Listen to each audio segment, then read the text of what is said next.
우리 교회의 표어는 좀 촌스럽지만 선교하는 교회입니다.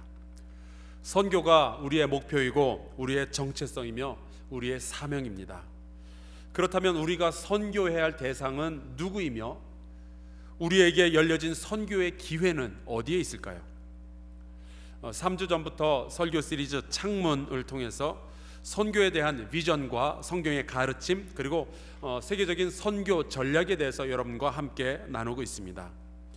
첫 번째 시간에는 414 윈도우에 대해서 함께 나누었죠. 4살부터 14살 사이에 그 어린이 청소년들이 우리의 선교의 대상이며 또한 우리의 선교의 기회다라는 말씀을 함께 나누었습니다. 그 아이들을 놓치고 그 아이들이 참된 신앙을 가지고 자라지 못하도록 내버려 둔다면 그것은 직무유기입니다. 지난주에는 추석을 맞이하여서 창문 시리즈 대신에 풍요를 누리는 자가 마땅히 가져야 할 영성에 대해서 말씀을 드렸고요. 오늘은 창문 시리즈의 두 번째 시간으로 1040 1040 창문, 이제 여러분들도 선교하는 교회니까 전 세계적으로 통용되는 이 선교 용어를 그냥 사용하도록 하겠습니다. 1040 윈도우 1040 창문을 그대로 1040 윈도우라고 쓰도록 하겠는데요. 오늘 그 1040 윈도우에 대해서 함께 나누겠습니다. 저는 육군 본부에서 군 생활을 했지만 신병 훈련은 수도 기계화 사단 이른바 맹호 부대에서 6주 동안 받았습니다. 지금 생각해도 정말 이가 갈립니다. 아침 5시 반부터 밤 12시까지 쉴 새 없이 뛰고 구르고 기합받고 소리 지르고 기어다니고 정말 고생도 그런 생고생이 없습니다. 그리고 여러분들은 어떻게 생각할지 모르겠지만 저는 모든 그 받았던 기합 중에서 제일 싫은 게 선착순 10명. 그건 너무 싫었어요. 죽어라고 달려야 하는 것도 너무 싫었지만 내가 운동장을 한 바퀴라도 덜 돌기 위해서는 내 사랑하는 전우들보다 앞서서 빨리 달려야 한다는 그 사실이 너무 싫었어요. 그래서 저는 대개의 경우에는 끝까지 10명 안에 들지 않고 마지막까지 돌았습니다. 그게 접니다. 그렇게 고생을 하면서 훈련을 받던 어느 날 갑자기 모든 그 훈련이 취소되고 하루 종일 미화 작업이라는 것을 한답니다. 자그마치 별을 하나도 아니라 3개를 단 군단장이 그 지역 신병 훈련소를 방문하기로 되어 있다는 거예요. 그래서 그 별 3개 단 장군이 지나가는 길에 혹시라도 눈길이 머무를지 모르는 모든 장소를 새롭게 깔끔하게 아름답게 정돈하겠다라는 것이 그 미화 작업의 계획이었어요. 그래서 훈련소장이 당시 소령이었는데요. 이분이 직접 훈련소 입구에서부터 사무실까지 몸서 걸어가면서 부관들에게 야 저거 치워, 저거 새롭게 해, 저거 바꿔 다 지시를 하면서 지나갔어요. 그때 저희가 제일 처음에 했던 일은 훈련소 입구에 연못이 하나 있었는데요. 내버려 두면은 연못은 물이 더럽게 됩니다. 이끼가 끼게 되고요. 그 안에 지저분한 꾸정물이 생기게 되고요. 쓰레기도 둥둥 떠다니죠. 그 연못에 있는 모든 더러운 물을 뽑아내고 거기에 깨끗하고 맑은 물을 집어넣는 것이 첫 번째 작업이었어요. 그 방법은 저와 같은 수백 명의 훈련병들이 줄을 쫙 맞추어서요 자기의 헬멧을 들고 와서 먼저 연못에 가서 더러운 물을 퍼서 바깥에다 버린 다음에 그대로 식당에 가서 맑은 물을 받아다가 도로 갖다 붓는 거예요. 이것을 수백 명이 열 몇 차례를 반복을 하니까 정말로 이 연못물이 전부 다 깨끗하고 맑게 변했어요. 놀라웠습니다. 그 다음에는 신병 훈련소 입구에서부터 내무반에 이르는 길 그 양쪽에다가 가을이었는데 코스모스와 국화를 심었어요. 그리고 그 길바닥에는 그 좀 붉은색이 나는 마사토라는 그 흙을 깨끗하게 깔아서 이것을 다듬은 다음에 그냥 두는 게 아니라 그거를 이제 빗자루로 한쪽으로 곱게 쓸어 넘긴 어떤 신사의 머리기름 바른 머리처럼 싹 곱게 쓸어서 가지런하게 정돈을 해놓은 거예요. 그리고서 그것을 하루 종일 밟지 못하도록 했습니다. 그런 식으로 우리가 다 준비를 했어요. 하루가 지나고 드디어 군단장이 왔습니다. 그런데 이 군단장이 오기는 왔는데 우리 모두의 예상을 뒤엎고 헬리콥터를 타고 왔어요.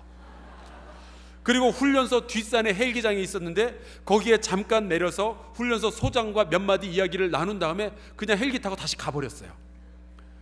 우리가 연못도 깨끗하게 물을 갈아놓고 꽃도 심어놓고 군인들이 꽃 심어놓고 길도 그렇게 깔끔하게 다듬은 거 하나도 안 보고 그냥 가버렸어요. 그러니까 수백 명의 훈련병들이 장군이 올 길도 아니고 올지도 모르는 그 길을 예쁘게 꾸미기 위해서 그렇게 일개미처럼 수십 번 반복적으로 일을 했던 거예요. 여러분, 이 세상에서는요, 그렇게 높은 사람이 혹시 쳐다볼지도 모르는 것에 대해서 얼마나 많은 관심을 가지고 있는지 몰라요. 그리고 혹시 그 사람이 마음 들지 모르는 거기에 대해서 우리가 관심을 가지고 그것을 바꾸든지 깨끗하게 하든지 아름답게 하든지 그런 일들을 하죠. 또 사랑하는 사람을 여러분들이 가지고 있다면 그 사랑하는 사람이 어디에 마음을 둘지, 그 사랑하는 사람이 어느 곳에 눈길을 둘지, 그것도 우리의 관심의 대상이 됩니다. 제 아내랑 고속도로 휴게소에 가끔 이제 들를 경우가 있는데요, 거기에서 혹시라도 제 아내가 뭐 찐빵이나 구운 오징어에 눈길이 3초 이상 머문다면 저는 그것을 바로 알아채야 되고요, 반드시 제 아내에게 찐빵 사줄까? 오징어 사줄까? 그것을 물어봐야 합니다.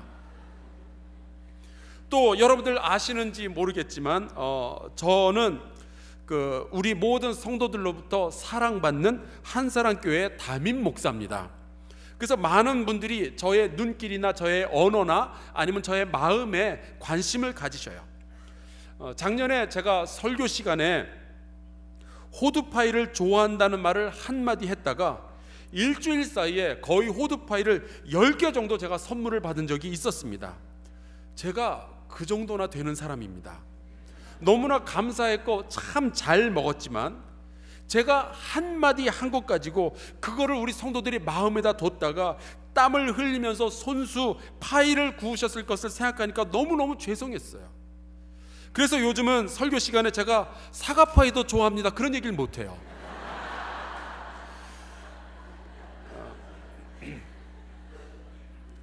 한없이 높으시고 우리를 사랑하시며 우리가 사랑하는 하나님께서 마음과 눈길을 주시는 곳이 있습니다.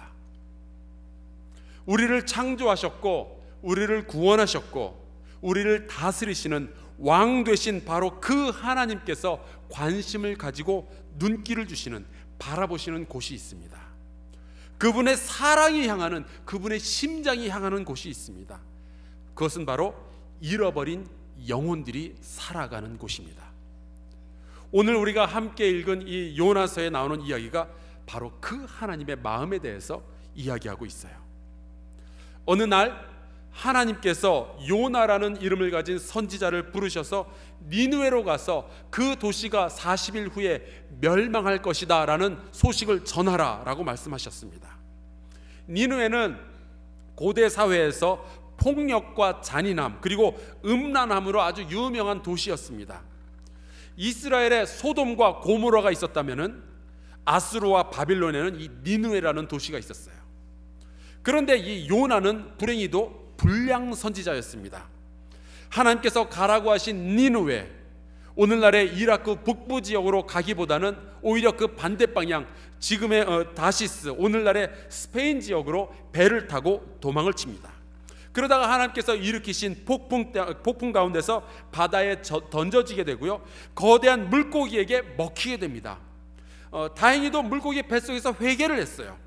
그래서 하나님께서 물고기 배에서 나오도록 하셨는데, 여러분, 사람이 물고기 뱃속에 들어갔다가 나오는 방법이 몇 가지가 있을까요? 물고기가 죽지 않고 나올 수 있는 방법? 2가지가 있다고 봅니다. 첫 번째는 토해져서 나오는 거고, 2번째는 여러분들이 상상하시는 그 방법입니다. 감사하게도 하나님께서 이 요나에게 은혜를 베푸사 인간으로서의 자존심을 지킬 수 있는 방법으로 토해져서 나올 수 있도록 하셨습니다. 이렇게 혼이 난 요나는 할 수 없이 하나님께서 시키신 대로 니느웨라는 도시로 가서 그 도시가 곧 멸망할 것이다 라는 메시지를 그 도시의 사람들에게 전합니다. 그런데요, 여기서 우리 잠깐만 생각을 멈추고 이 이야기를 한번 좀 들어보시기 바랍니다.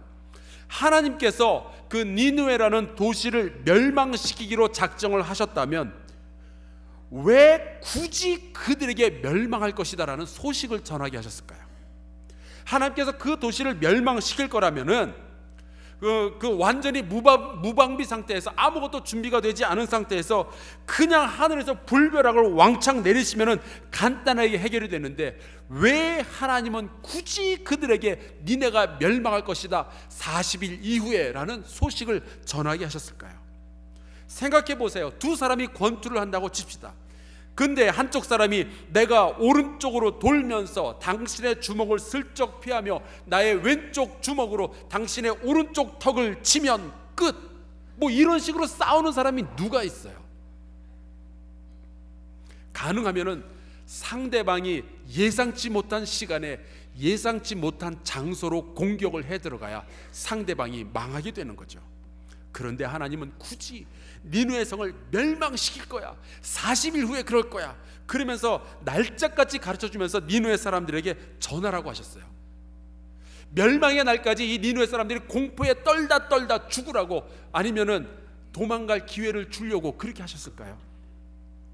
요나서에 나오는 하나님은 자녀를 가르치는 부모의 마음을 가지고 계십니다. 제 막내 아들은 아시는 분은 아시겠지만 정말 못 말리는 장난꾸러기입니다. 저희 교회 신방 전도사님들이 얘한테 맘 줬다가 상처를 많이 입었어요. 이 녀석이 말썽을 피우면 제 아내가 그러죠. 너 그러면은 자꾸 그러면은 맴매할 거야. 혹시 여러분들 가운데도 자녀를 가르칠 때 내가 너 맴매할 거야 그런 그 으름장을 놓으신 분들 계십니까? 아마 해보셨을 거예요. 경고에 경고를 몇 번이나 반복하다가 안 되겠다 생각이 되면 그제서야 애를 불러놓고 야단을 칩니다. 얘가 말썽을 피우면은 아무 소리 없이 회초리를 들고 잠복해 있다가 잘못을 하는 순간 순식간에 뒤에서 나타나서 바바박 아주 살벌하게 정의의 이름으로 응징을 하는 것이 아니라 너 엄마가 맴매할 거야 라고 경고하는 이유는 뭘까요? 그것은 맴매하기 싫다는 얘기예요. 그런 일이 생기지 않도록 벌을 주고 싶지 않으니까 말로 할 때, 말로 잘할 때 들으라라는 이야기죠. 맴매를 하는 것이 목적이 아니라, 벌 주는 것이 목적이 아니라 회개하고 돌아오는 것을 기다리는 엄마의 마음인 겁니다. 니느웨를 향한 하나님의 마음이 그랬습니다. 그래서 하나님은 요나를 보내서 경고를 하게 하셨고, 요나가 멸망의 소식을 전하자 니느웨 백성들이 뜻하지 않게 회개를 하기 시작했어요. 아니나 다를까 하나님은 기다렸다는 듯이 도시의 멸망 계획을 취소해 버리셨습니다.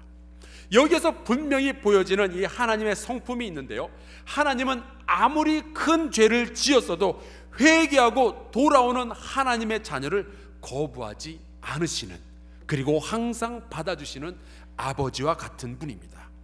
하나님은 항상 우리에게 두 번째 기회를 주시는 분이에요. 그래서 이걸 두고 미국 사람들은 맨날 God of the second chance, 하나님은 두 번째 기회의 하나님, 우리에게 두 번의 기회를 주시는 하나님이다 라는 그러한 표현을 합니다.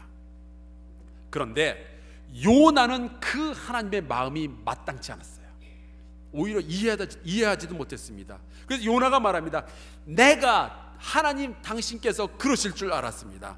하나님은 니느웨 백성이 회개하고 돌아오면 멸망은커녕 오히려 자비와 은혜를 베푸실 것을 제가 진작에 알았습니다. 그래서 그 꼴이 보기 싫어서 제가 다시스로 도망가려 했던 것입니다. 이 말을 마치고 요나가 마지막으로 하나님께 말합니다. 절 죽이시죠.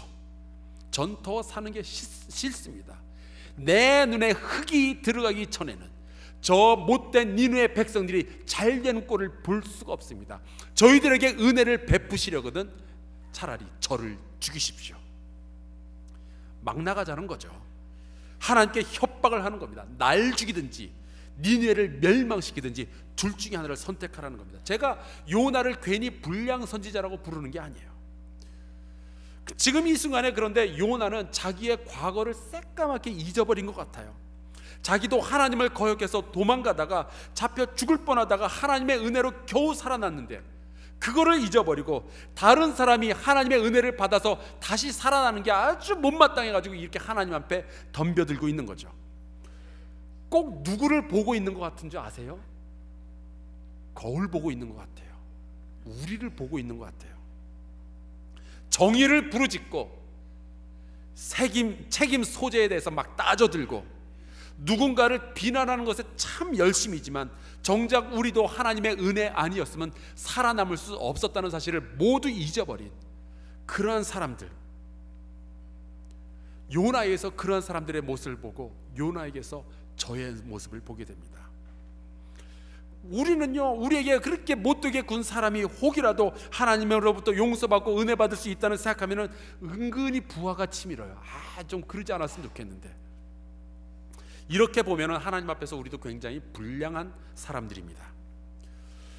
이 이야기를 하고 나서 요나가 이번에는 니느웨 성읍의 동쪽에 앉아서 니느웨 성읍에 무슨 일이 일어나는가를 보려고 합니다. 자기가 그 정도 배수의 진을 쳤으면 나를 죽이시든지 니느웨를 멸망시키시든지 둘 중에 하나를 하십시오 라고 얘기를 했는데 자기가 안 죽었어요. 그러면 어쩌면 하나님께서 니느웨를 멸망시킬지도 모르겠다, 그 스펙타클한 장면을 구경을 하겠다고 이 사람이 자리를 준비하고 앉습니다. 근데 감사하게도 하나님께서 요나가 그 구경을 더 잘할 수 있도록 하시려는지 박넝쿨을 준비하셔서 머리 위에 그늘까지 만들어 주셨어요. 요나는 뭔가 일이 잘 풀려가고 있다는 느낌을 받았습니다. 자기가 얘기한 대로 하나님께서 혹시 이 일을 버리시지 않을까? 여러분이 혹시 하나님과 사이가 별로 안 좋은데도 주변의 일이 잘 풀려가는 것 같거든 조심하시기 바랍니다. 하나님께서 뭔가 다른 계획을 가지고 계실 때 그런 일들이 일어나요. 아니나 다를까 하나님께서 바로 다음 날 벌레를 준비하셔서 요나에게 그늘을 만들어 주었던 그 박넝쿨을 갉아 먹게 하셨습니다. 그리고 아주 뜨거운 바람을 불게 하시고 햇볕을 요나의 머리 위에 쪼이게 하셨습니다. 그 날이 얼마나 뜨겁고 그 햇볕이 얼마나 지독했던지 이 요나가 혼미하였다라고 표현을 했어요. 그때 요나가, 이 불량 선지자 요나가 또 하나님을 협박합니다. 사는 것보다 죽는 것이 내게 나으니이다. 걸핏하면 자기 죽여달라고 이렇게 떼를 쓰고 있는 거예요. 여러분, 죽는다는 소리 그렇게 쉽게 하는 거 아닙니다. 힘들어서 죽겠네, 복잡해서 죽겠네, 머리 아파 죽겠네, 귀찮아서 죽겠네, 이런 말 하지 말고 기왕이면 살아야죠. 수많은 사람들이 살고 싶지만 그럴 수 없어서 죽는데 자기에게 주어진 생명을 그렇게 쉽게 말해서는 안 되겠습니다. 내가 지금 암으로 혹시 투병하고 있을 때 이게 너무 힘들어도, 내가 가난과 싸고 있는 것이 너무 힘들어도 생명에 대한 애착을 가지고 살기 위해 최선을 다하는 것은 우리에게 생명을 주신 하나님에게 대한 최소한의 예의예요. 죽겠다는 소리 하지 마세요. 그런데 겨우 박넝쿨 가지고 시원했다가 그게 사라졌다고 차라리 죽여달라고 하는 이 요나는 얼마나 못된 태도를 가지고 있습니까? 아주 되먹지 못했고요, 예의도 없어요. 그때 하나님께서 이 요나에게 질문을 하나 하십니다. 내가 이 박넝쿨로 말미암아 성내는 것이 어찌 옳으냐? 그러니까 요나가 이번엔 대답을 해요. 내가 성내어 죽기까지 할지라도 옳으니이다. 내 생각이 맞습니다. 내가 열받아 죽더라도 내 생각이 맞습니다. 그게 요나의 이야기예요. 하여간 꼴통도 이런 꼴통이 없어요. 그때 하나님께서 요나에게 일침을 가하십니다. 요즘 젊은 사람들 용어 하나 가르쳐 드릴게요. 이렇게 일침을 가하는 사람을 가르쳐서 일치미스트라고 불러요. 재밌는 생각이에요. 일치미스트. 하나님께서 일치미스트가 되어서 이 요나에게 이렇게 말씀하십니다. 내가 수고도 아니하였고 재배도 아니하였고 하룻밤에 났다가 하룻밤에 말라버린 이 박넝쿨을 아꼈거든. 하물며 이 큰 성읍 니느웨에는 좌우를 분별하지 못하는 자가 12만여 명이고 가축도 많이 있나니 내가 어찌 아끼지 아니하겠느냐. 유대인들은 구약 성경에 이 요나서가 들어있다는 것이 굉장히 큰 골칫거리였습니다. 왜냐하면 유대인들에게는 선민 사상이 있었어요. 하나님은 우리 유다 백성들을 사랑하신다. 그래서 다른 모든 이방 민족들은 하나님께서 싫어하시고 유다 민족만 사랑하신다라고 말을 하고 싶은데 이 구약 성경 안에 요나서가 끼어 있어가지고 그 말을 잘 못하겠는 거예요. 그래서 은근히 그 이스라엘 사람들, 유다 백성들은 요나서를 비인기 종목, 비인기 성경책으로 묻어두고 이방인들은 지옥의 땔감이니 뭐니 하면서 유대인 우월 사상을 가지고 있었어요. 그것이 예수님 당시의 바리새인들과 서기관들과 제사장들이었습니다. 그들에게 하나님은 잃어버린 영혼들에게 시선을 두시며 그들을 품기 원하는 그 마음을 가지고 계시다는 것을 보여주신 분이 바로 예수 그리스도이십니다. 유다인들 뿐만이 아니라 이방인도 사랑하신다, 저 죄인들이 돌아오기를 기다리신다, 그것을 가르쳐 주셨던 분이 바로 예수님이셔요. 예를 들어서 누가복음 15장에는 탕자의 비유가 있죠. 이 비유에서 나오는 아버지가 바로 하나님의 모습을 그리고 있어요. 이 아버지는요, 집 나간 두 번째 아들을 기다립니다. 아버지의 마음은 이 집 나간 아들에게 자꾸만 향해 있는 거예요. 그리고 그 아들이 돌아올 때 그 돌아오는 아들을 가장 먼저 확인하고 달려간 분이 바로 이 아버지입니다. 그 이야기는 이 아들이 돌아올 그 길목을 향하여서 시선을 항상 던지고 있었던 그 아버지의 모습인 거죠. 예수께서는 이렇게 하나님께서 잃어버린 영혼을 기다리고 바라보신다라고 말씀하여 주셨습니다. 여러분, 잃어버린 한 마리의 양의 비유를 알고 계십니까? 역시 누가복음 15장에 나와요. 어떤 사람이 양 100마리가 있는데 그중 한 마리를 잃어버리게 되자 99마리를 둘에다 두고 그 한 마리를 찾아서 온 들과 산을 헤매어 돌아다닌다. 예수께서 말씀하신 것은 하나님이 그 양의 주인과 같다. 하나님은 그렇게 잃어버린 자들을 향하여서 마음을 쓰시며 그들을 바라보신다라고 하셨어요. 그런데요, 여러분, 양 한 마리만 괜찮고 99마리를 잃어버렸다면 어떻게 하시겠어요? 그런데 그런 지역이 이 지구상에 있습니다. 니느웨 성읍이 하나가 아니라 수천, 수만 개가 퍼져 있는 지역이 있습니다. 집 나간 둘째 아들이 하나가 아니라 수십억 명이 살고 있는 지역이 있어요.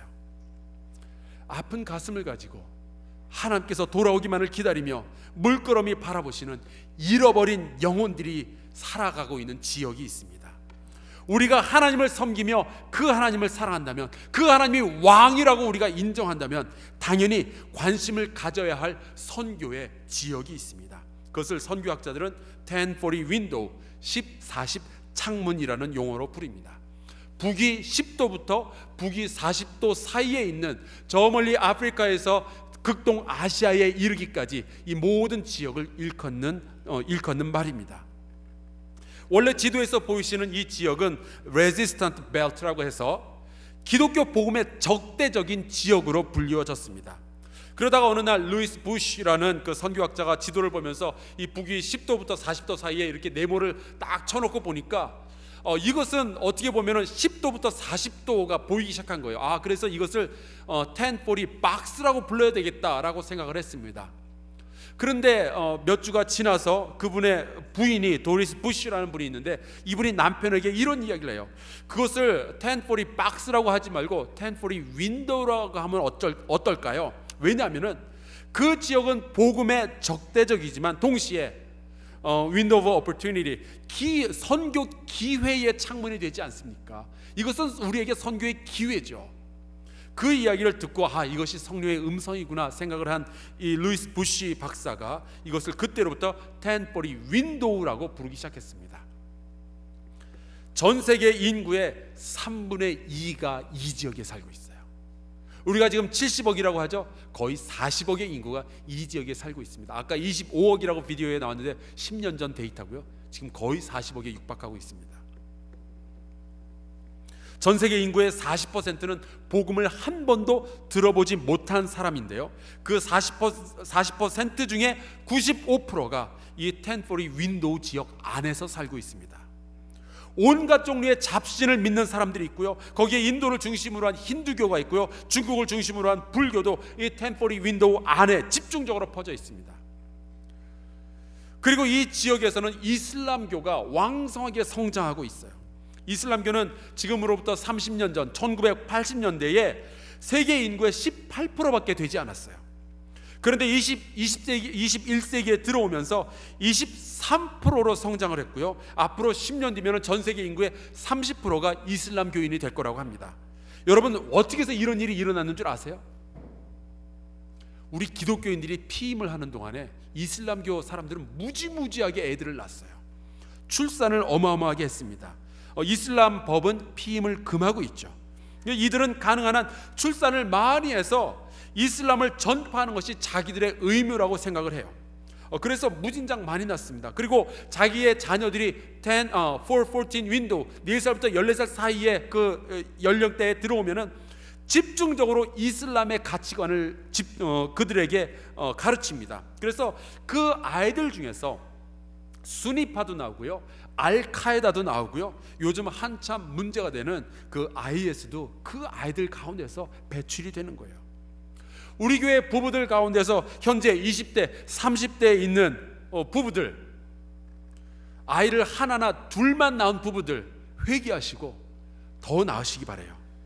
무슬림은 5, 6씩 낳는데 여러분들 뭐하고 계세요? 모두는 아니지만 어떤 과격한 무슬림들은 자기 아이들을 낳아서 자살, 테러, 유언으로 보내는데 우리는 애 하나, 애 둘 낳고서 벌벌 떨고 있으면 어떡해요? 40대 부부들도 늦지는 않아요. 제 아내 보세요. 40대에 아들 낳고 지금 잘 기르고 있잖아요. 조금 힘들긴 해요. 하지만 얼마나 또 감사한지 몰라요. 이 아이가 주는 기쁨이 있고요, 이 아이가 나중에 잘 성장해서 하나님을 위해서 큰 일을 할 거라고 생각하면 얼마나 가슴이 뿌듯한지 몰라요. 제가 얼마 전에 선교에 대해서 이런 말씀을 드린 적이 있어요. 선교에 대해서 2가지 우리가 할 일이 있다. 가거나 보내거나. 제가 오늘 하나 더 추가하겠습니다. 가거나 보내거나 낳거나. 우리가 이 1040 윈도우에 더욱 관심을 가져야 하는 이유는 전 세계의 극빈자 대부분이 이 지역에서 살고 있어요. 이 극빈자라 하면 하루에 $1 미만으로 살아가는 사람들을 극빈자라고 불러요. 세계은행에서 그렇게 부릅니다. 당연히 이 지역에서는요, 이 예상 수명은 굉장히 짧고 신생아의 사망률이 굉장히 높고 문맹률 역시 높고요, 어린 아이들이 굶거나 아니면 병에 들어서 날마다 수천 명씩 죽어가고 있는 지역이 바로 이 1040 윈도우입니다. 여러분 기억하십니까? 예수께서 공생애를 시작하시면서 사명 선언을 하셨어요. 바로 이사야서 61장의 말씀을 인용하셨는데 누가복음 4장에 나오죠. 주의 성령이 내게 임하셨으니 이는 가난한 자에게 복음을 전하게 하시려고 내게 기름을 부으시고 나를 보내사 포로된 자에게 자유를, 눈먼 자에게 다시 보게 함을 전파하며 눌린 자를 자유롭게 하고 주의 은혜를 전파하게 하려 하심이라. 여러분, 좌우를 분별하지 못하는 자가 12만여 명이 아니라 40억 명이 이 지역에 살고 있어요.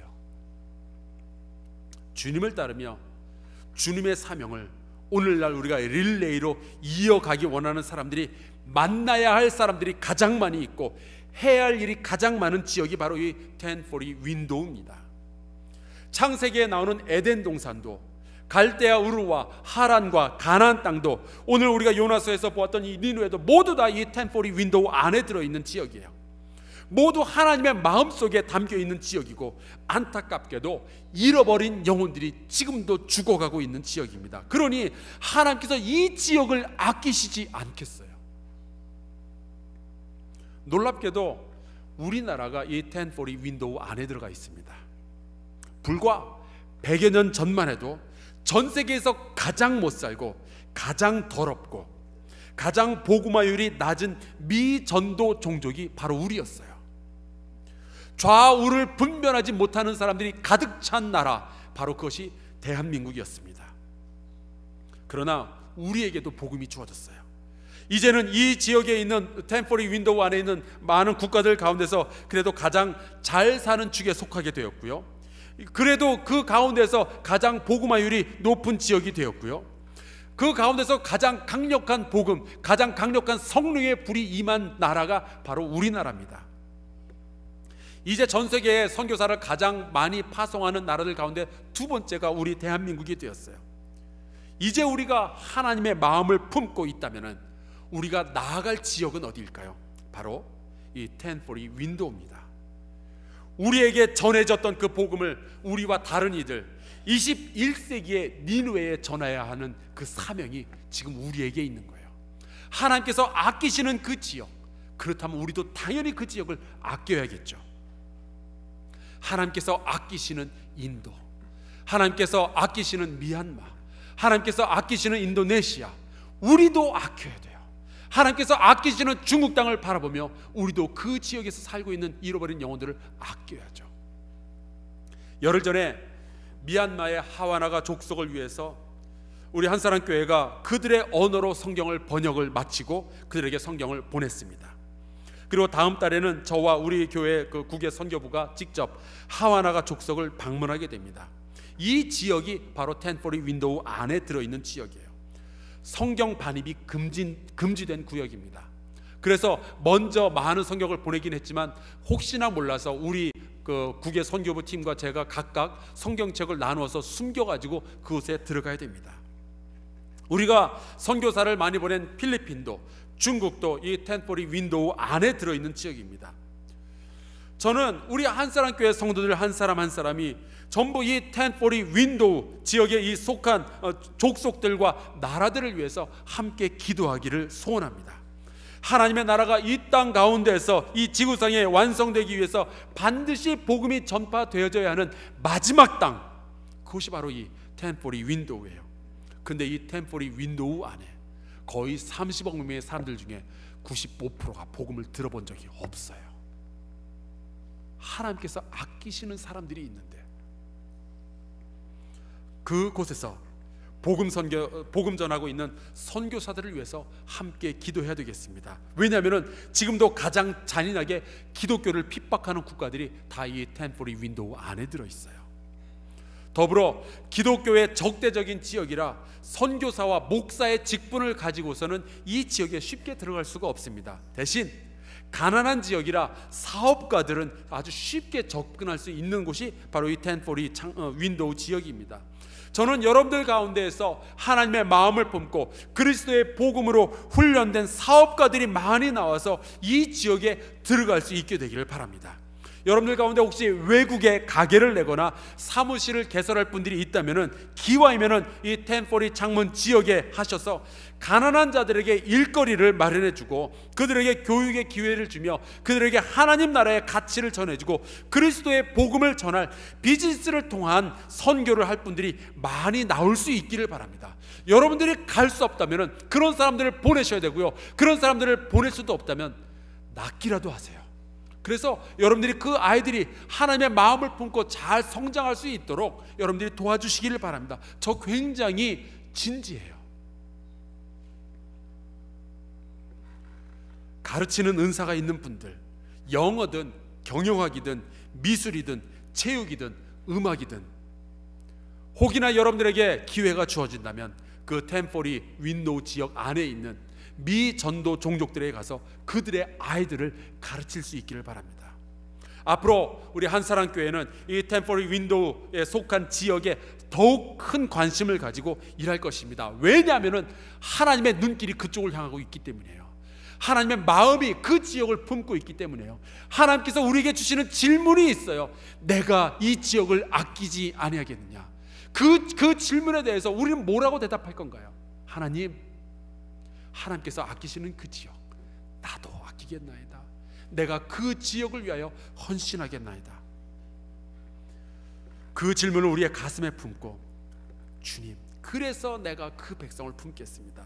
주님께 고백하며 함께 일해서 선한 선교의 열매를 거둘 수 있기를 주의 이름으로 축원합니다. 우리가 그 하나님의 마음을 기억하며 같이 찬송가 505장을 부르겠습니다. 주께서 향하시는 그 시선, 그것을 우리도 가지길 원합니다. 아버지여, 주의 말씀을 갖게 하사 우리로 하여금 복음 전하게 하시되 특별히 이 1040 윈도우 지역에 있는 수많은 미전도 종족들을 우리가 또한 품게 하여 주시옵소서. 우리 같이 찬양합시다.